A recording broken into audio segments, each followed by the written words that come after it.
Olá pessoal, tudo bem?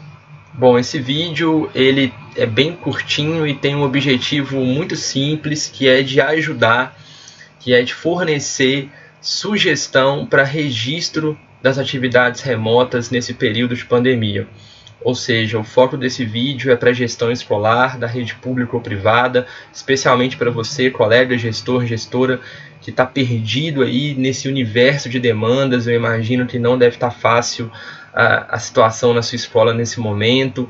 Pais, professores, estudantes, normativas legais que todo dia estão sendo atualizadas por conselhos estaduais, medida provisória do governo federal, enfim, são muitas as atribuições nesse momento para uma gestão escolar.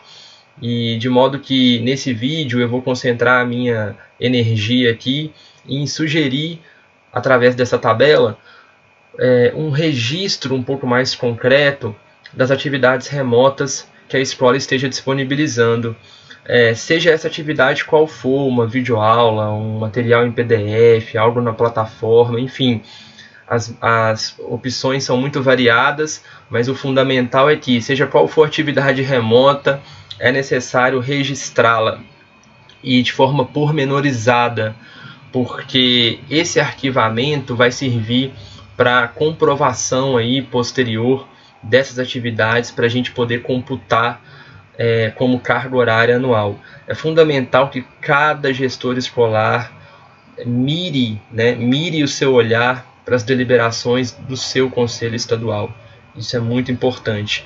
De um modo geral, os conselhos estaduais eles estão atentos às singularidades de cada sistema, mas há algo em comum entre todos eles, que é exatamente a necessidade de um registro pormenorizado dessas atividades remotas.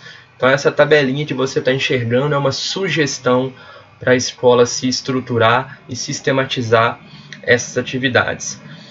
O meu foco aqui é o ensino fundamental e o ensino médio. Não vou tratar da educação infantil, porque é um segmento específico, singular, que demandaria uma outra lógica, ok?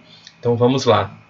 É importante, quando você fizer aí o registro das atividades remotas, identificar, é claro, o segmento, né, ensino fundamental, nos finais, anos iniciais, ensino médio, o respectivo ano, o componente curricular, né, e aí começa a parte, eu diria, mais complexa, que é a descrição das atividades desenvolvidas. É uma videoaula, não dá para colocar só videoaula, a gente tem que saber a videoaula, de que, com que duração, periodicidade dessas videoaulas. Então, é uma trilha pedagógica, são atividades complementares, são projetos, enfim, aqui tem que ter uma descrição detalhada de cada uma das atividades. Se é videoaula, você não vai descrever cada videoaula, né? A videoaula corresponderia ali a uma atividade remota. Então é importante também deixar isso claro. Cada atividade remota que a escola produzir, é preciso vincular habilidades e competências, e aí, evidentemente, de preferência dentro da Base Nacional Comum Curricular. Então é fundamental que essas atividades remotas se vinculem às habilidades e competências da BNCC. Não precisa ser só da BNCC, a escola pode e deve ir para além da BNCC, então a escola pode e deve pensar suas atividades remotas com habilidades da matriz da própria escola, evidentemente, mas é sempre bom também ter o farol ali ligado na Base Nacional Comum. Então, cada atividade remota precisa se vincular, preferencialmente, às habilidades e competências. É preciso que esses objetivos estejam muito claros, né? Outra coisa fundamental são os recursos. Se você vai utilizar uma atividade remota de videoaula e você já vinculou 2, 3, 4, 5 habilidades, quais são os recursos utilizados para essa atividade remota? Né? Que tipo, é uma plataforma, é alguma rede, é o WhatsApp, é um material? Esses recursos precisam estar muito claros. Sabe por quê? Porque nesse recurso é que vai estar embutido a ideia do acesso. Então esse recurso ele precisa ser detalhado e detalhar também o acesso a esse recurso. E aí é muito fundamental que o acesso seja um acesso igualitário para esses estudantes. Se tiver aparecendo ali no seu arquivamento que alguns estudantes não possuíram acesso ao recurso que você disponibilizou, nós teremos problemas muito sérios aí. Então, o recurso está sempre vinculado à ideia de acesso, perfeito? E aí, outro tema absolutamente recheado de dúvidas, né? A avaliação.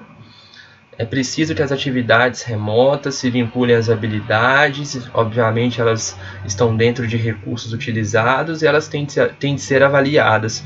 Como isso vai se dar?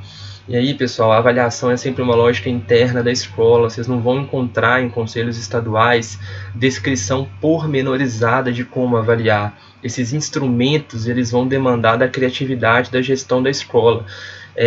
Uma sugestão muito pessoal é que essas avaliações elas tenham um caráter diagnóstico.